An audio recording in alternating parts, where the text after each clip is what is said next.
Donc, bonjour et bienvenue sur cette séance sur les validations sur MVC Core, ASP.NET MVC Core.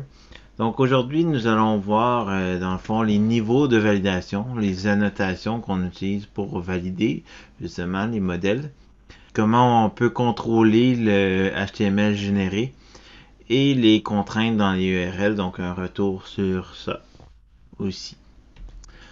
Donc les validations, si l'utilisateur mettait toujours les bonnes données, ben, on n'en aurait pas besoin. Mais c'est pas le cas. Puis la première vulnérabilité, selon l'organisme qui s'occupe de la sécurité des applications web, donc des bonnes pratiques, c'est l'injection. Donc c'est nécessaire de valider toutes nos données, donc peu importe les données qu'on a dans notre système. En MVC, nous avons trois niveaux de validation. Donc, on va avoir des validations au niveau du navigateur. On va avoir des validations au niveau de l'application web, donc du serveur web en tant que tel, et au niveau de la BD. Au niveau du navigateur, on va avoir des validations JavaScript avant l'envoi du formulaire. On se souvient que quand on fait des formulaires HTML, on a différents types d'entrées. Donc, qui va nous permettre ou non d'entrer des informations. Donc, si on a un type number, par exemple, on ne pourra pas mettre d'éléments alphabétiques à l'intérieur. Donc, number ici. Donc, on va pouvoir sélectionner lequel on va utiliser, en fond, pour chacune de nos propriétés. Aussi, dans le navigateur, MVC va utiliser la librairie qui s'appelle jQuery Validation. Donc, tout le HTML généré est basé sur cette librairie-là, qui permet d'ajouter la validation jQuery, justement. Donc, si vous regardez un peu la documentation, vous allez voir que finalement, le HTML généré par MVC ressemble beaucoup à ce qui vous est proposé dans la documentation. Aussi, donc, on a un attribut, on va le voir plus tard, mais qui permet de faire une invalidation asynchrone de chacune des propriétés. Finalement, l'application web, donc on va avoir une validation de l'URL, donc directement dans la configuration du routing, on va le voir à la fin.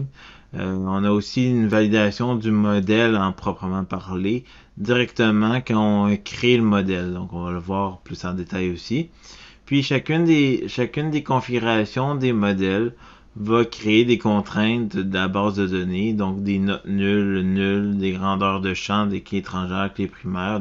Ça, c'est d'un côté. De l'autre côté, donc, on peut avoir des exceptions de la base de données. Puis de ces exceptions-là, on peut les rajouter dans le model state. Ou si on est directement dans le contrôleur, ben on va avoir les erreurs qui sont associées au modèle dans le model state. Le model state qui est un dictionnaire clé-valeur. Donc on va le voir dans la slide prochaine. Puis dans le navigateur, ben on affiche les erreurs bien sûr qui est arrivé dans l'application web ou dans la base de données. Donc les trois niveaux sont importants. Pourquoi? Parce que la BD va nous aider à préserver une intégrité des données. Donc que ce soit les relations entre chacune des classes, que ce soit le format des données, donc des entiers, des décimaux ou des champs de caractères. Donc c'est quand même intéressant pour ça. Puis le navigateur, donc le navigateur est très utile pour l'affichage des erreurs, mais aussi pour éviter des envois inutiles. Donc si on a oublié, par exemple, de remplir un champ, ben ça c'est pas nécessaire qu'il nous l'envoie sans le champ pour avoir l'erreur. Donc c'est pour ça que on utilise jQuery Validation justement pour éviter des envois inutiles à notre serveur. Donc, on va commencer par les validations dans le navigateur. Donc, le navigateur, dans les pages Razor, dans le fond, on a des tags helper comme ça ici, qui permet de générer différents HTML. Donc, on voit ici qu'on a on a des éléments de jQuery Validation, que ce soit dans le input, que ce soit dans l'affichage des erreurs. Donc, on voit ici que dans le input, on a le type number, on a aussi la plage où qu'il faut de données. Donc on a le maximum, le minimum, puis si c'est requis ou pas. Puis on a tous les descriptifs pour chacune de ces valeurs-là. Puis ça c'est tout configuré dans les annotations qu'on va voir un peu plus tard. Suite à ça, donc, on a des petits éléments ici qui nous permettent de générer du HTML donc pour afficher chacune des erreurs. Donc ici, on utilise le TextEnger de Bootstrap pour afficher chacune des validations. Donc l'affichage des validations se fait d'ailleurs automatiquement. Donc à l'intérieur de ISP Validation 4, on va avoir la liste des erreurs connues dans Model State. Pour que tout ça fonctionne, en fond, il faut qu'il y ait le script de jQuery Validation, puisque les vues d'affichage, en fond, n'ont pas besoin de cette librairie-là. Habituellement, on le met au cas par cas. Donc ici, par exemple, on a rajouté le render partial à validation scripts. Puis ça, dans le fond, qu'est-ce que ça fait? C'est que ça va nous permettre d'ajouter les références au script de validation. Donc si on revient par exemple ici, puis qu'on va dans mon edit, ben à la fin ici, j'ai mon script avec mon render partial qui fait référence à ça, qui va chercher mon jQuery validation que j'ai juste ici. Donc si on va un peu plus loin, donc si on soumet le formulaire puis qui est validé par notre jQuery validation, ben on va avoir qu'est-ce qu'on appelle un model binding. Qu'est-ce que c'est un model binding? C'est la création d'un objet et le mapping des informations de la requête. Donc c'est quand il crée l'objet dans notre action. Donc ici on a créé un renting lot. Directement il va valider ce modèle-là. Puis dans le dictionnaire model state, dans le fond, il va être populé. Donc lorsque c'est invalide, c'est nous qu'il faut retourner la vue pour qu'il affiche les erreurs. Donc par exemple ici, si c'est valide, je vais rediriger vers le détail. Mais si ce n'est pas valide, donc je vais rediriger vers la même vue, donc vers le formulaire de création. Avec mon model state rempli des erreurs qu'il y a eu quand j'ai créé mon renting lot. L'affichage de ces messages d'erreur-là se fait avec le tag helper ISP Validation 4 et ISP Validation Summary. Donc ce tag helper-là, dans le fond, c'est comme si vous créerez ce HTML-là, donc la vérification du model state pour la propriété number of rooms, puis lister chaque erreur qu'il y a eu dans la validation. Aussi, donc si on met une propriété vide dans le dictionnaire, donc c'est considéré comme une erreur du modèle, donc de la classe au complet. Donc cette erreur-là va s'afficher dans le validation summary. Par défaut, c'est model only, mais on peut aussi faire un rappel de toutes les validations, donc avoir les validations des propriétés aussi dans cette tag helper là. Donc on a juste à changer model only pour all ici si vous voulez. Toutes ces validations là viennent de quelque part, puis ce quelque part là c'est les modèles bien sûr. Donc les modèles ou les view models sont décorés de différents attributs ou annotations qui provient du namespace data annotation. Donc par exemple ici, number of rooms, j'ai rajouté une plage de 1 au maximum entier, puis j'ai mis un message d'erreur, il faut un minimum de 1 pièce. Ou ici j'ai mis requis, puis j'ai dit que le nombre de pièces est requis. Donc on peut utiliser ces attributs-là pour ajouter des validations à ces propriétés-là. Ou simplement, donc de façon manuelle, comme on l'a vu, donc en ajoutant directement l'erreur avec le model state. Donc model state.add model erreur avec la clé et le message, tout simplement. Donc les annotations ont une triple fonction, donc on va les utiliser pour contrôler comment la donnée est affichée et comment ces métadonnées sont affichées. pour valider la valeur, donc vide, pas vide, format, et mettre en place les contraintes du modèle. Donc on va commencer par les contraintes du modèle. On a premièrement la clé. La clé, quand on est dans un contexte Entity Framework, ça va pas être perçu comme un champ visible dans le formulaire, puis il va les mettre dans les action links directement. Puis ça représente la clé primaire sur la BD.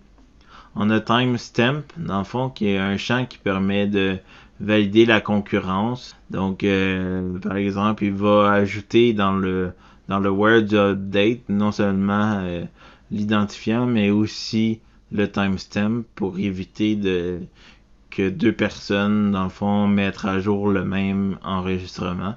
On va pas l'utiliser dans le cadre du cours, mais c'est quand même intéressant de savoir que ça existe pour les concurrences quand il y a deux personnes qui mettent à jour le même modèle en même temps. Le required, on l'a vu, donc ça contrôle si c'est requis ou non. Ça va contrôler si on met le not nul dans la BD, mais aussi si c'est requis dans le formulaire. Donc il va nous donner une erreur si c'est requis ou pas. On a le min length, max length, string length, donc ça c'est les maximum, minimum pour les caractères. Donc par exemple ici, last name, j'ai mis un minimum de 3 caractères. On a aussi plusieurs attributs donc de configuration surtout. C'est tous des attributs, c'est pas des attributs de validation, mais des attributs de configuration. Sachez que ça existe, mais on va pas tous les voir parce qu'on utilise surtout les conventions. Aussi, donc, on peut utiliser le type name pour définir une précision.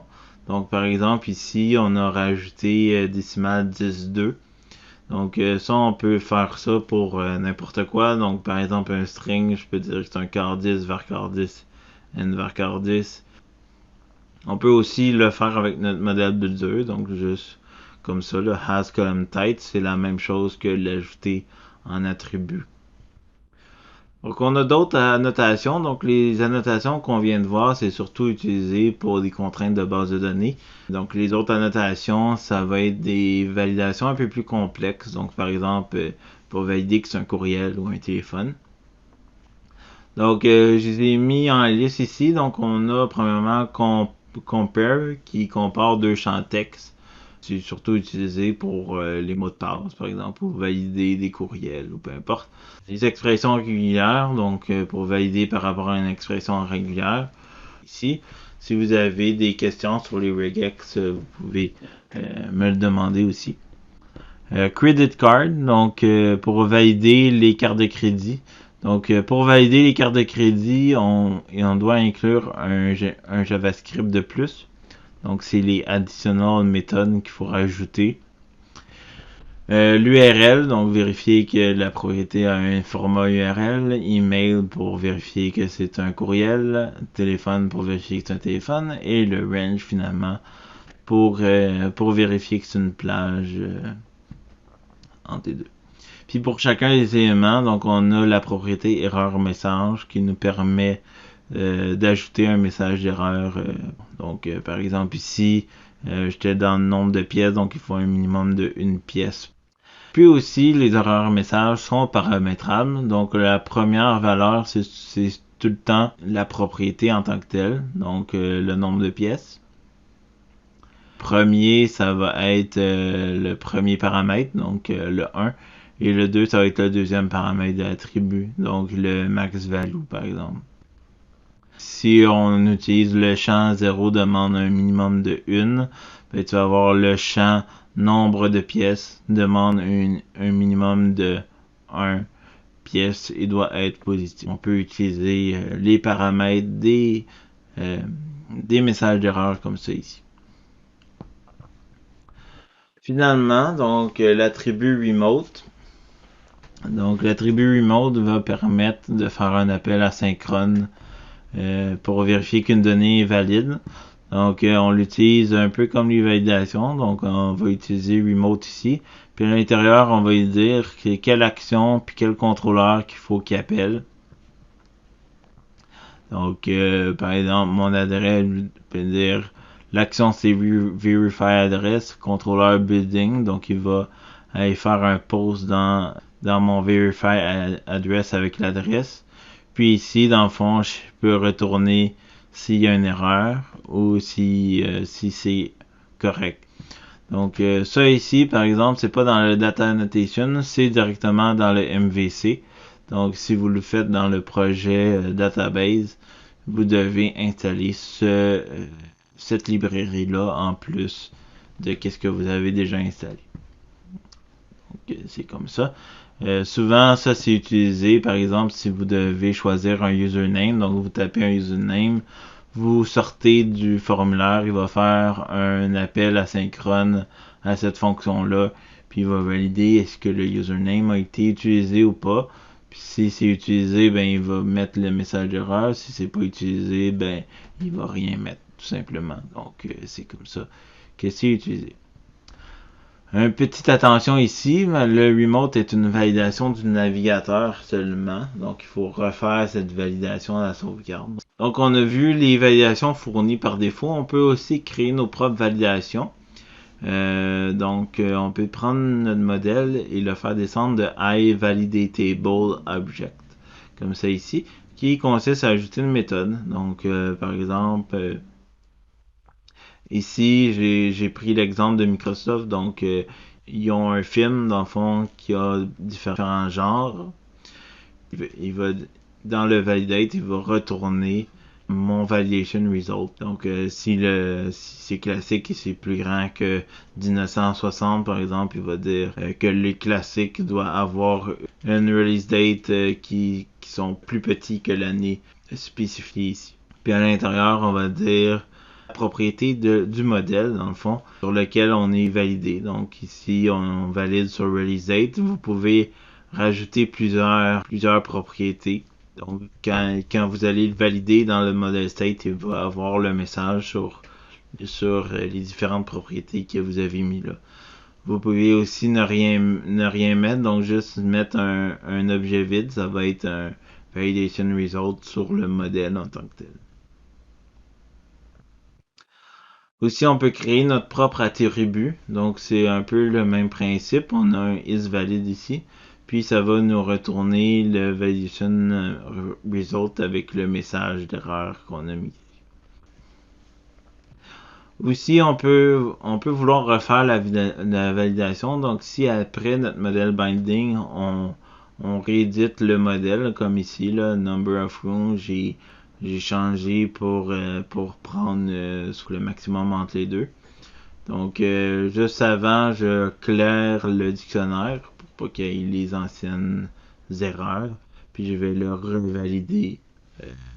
Donc, pour contrôler le HTML généré, donc on a terminé vraiment les validations. Donc, à l'intérieur, on a deux attributs. Donc, display qui permet d'afficher le nom spécifique. Donc, on l'a vu avec plus tôt là, on a vu nombre de pièces. Donc c'est le display. Donc, on a le name pour afficher un nom spécifique. Puis, on a description pour afficher les infobulles. Donc, quand on survole, dans le fond, l'élément, on peut avoir une infobulle pour nous donner la description de qu'est-ce que c'est. Aussi, on a display format. Donc, si on veut modifier la valeur, donc ça ici, c'est pour le libeller. Ça ici, c'est pour modifier la valeur. Donc, c'est qu'est-ce qu'on mettrait dans le toString. Donc, c'est l'argument qu'on mettrait ici.